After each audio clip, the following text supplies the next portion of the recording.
Hey everyone, welcome back to the channel. Today we're diving into the highly anticipated release of Super Mario Party Jamboree. With the previews finally dropping this morning, we've got a lot to cover. From the boards and minigames to the new side modes and some surprising new features, this game has a lot going on. In this video, we're going to break down everything we know so far and how it stacks up against recent entries and the classic Mario Party games we all know and love.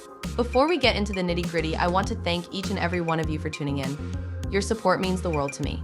If you're enjoying the content and want to stay updated on all things gaming, be sure to hit that like button, subscribe if you haven't already, and ring the notification bell so you never miss out on our latest videos. Now, let's jump into today's deep dive. For those of you who are new here, let me quickly explain how we do these preview coverages. We gather information from a variety of sources, major gaming outlets, previewers, and even some behind-the-scenes clips to give you a comprehensive look at what's coming. Think of it as a one-stop shop for all the buzz surrounding a game before its official release. So, the buzz around Super Mario Party Jamboree is heating up, and I've sifted through the previews from IGN, Nintendo Life, and GameSpot, along with gameplay footage from Nintendo World. Let's start by focusing on the core of any Mario Party game, the boards. The first board we've seen is the Wiggler board. From what I've gathered, it seems to be a fantastic throwback to the classic Mario Party days, reminiscent of the Nintendo 64 and GameCube eras. The gameplay objective is straightforward: collect the most stars to win.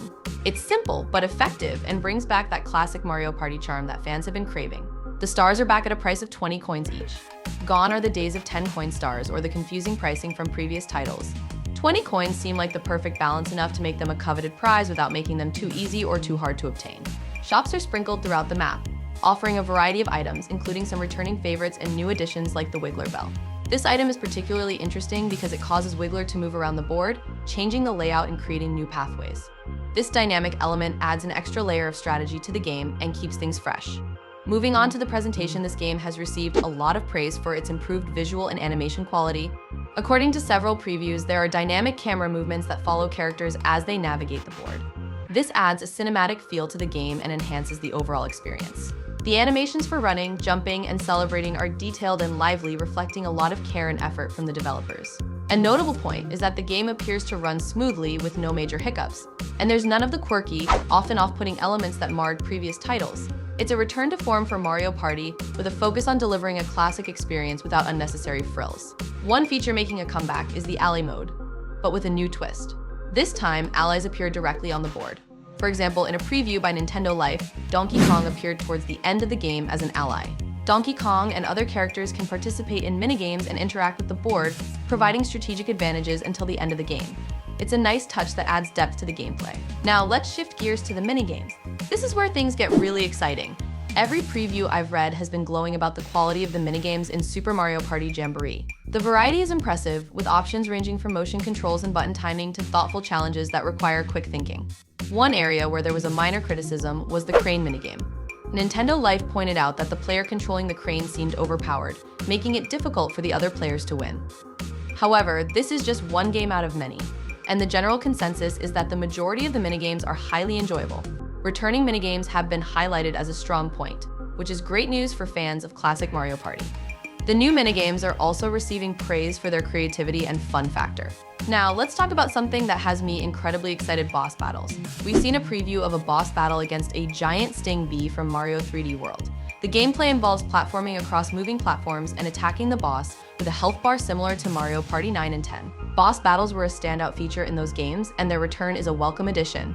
The big question is how these boss battles will fit into the overall structure of the game. In Mario Party 9 and 10, boss battles were integrated into the cart system, where players would earn mini stars based on their performance. Since Super Mario Party Jamboree doesn't have a cart system, it's unclear how these battles will be implemented. Will they be standalone challenges, or will they be integrated into the board game in some way? Only time will tell, but I'm optimistic about their inclusion. Moving on to the extra modes, there are a couple of new additions to Super Mario Party Jamboree. The first mode is called Koopathon, which pits up to 20 players against each other in a race to complete individual minigames as quickly as possible. Your performance in each minigame affects your progress on a map, and you can track how well you're doing compared to other players. If you perform well, you'll advance faster, but if you make mistakes, you'll be stalled, giving other players a chance to catch up. This mode looks promising and has the potential to be a lot of fun, especially with friends. One of the minigames involves choosing the door with the most enemies from a room full of doors. Another has players running up a sand hill while dodging spiked logs. These minigames seem engaging and add variety to the experience. However, not all extra modes are receiving rave reviews. Bowser Squad, for example, is getting mixed feedback. From what I've gathered, this mode is a 3D Mario-style experience where players go around picking up bombs and using them to take down Bowser. Unfortunately, this mode has been criticized for its clunky controls and long duration, with some previews noting that it can be tedious. Despite this, the concept of working together to defeat Bowser is interesting, and I'm curious to see how it plays out in practice. So what's the final verdict on Super Mario Party Jamboree? From what we've seen so far, the game seems to be a strong entry in the Mario Party series.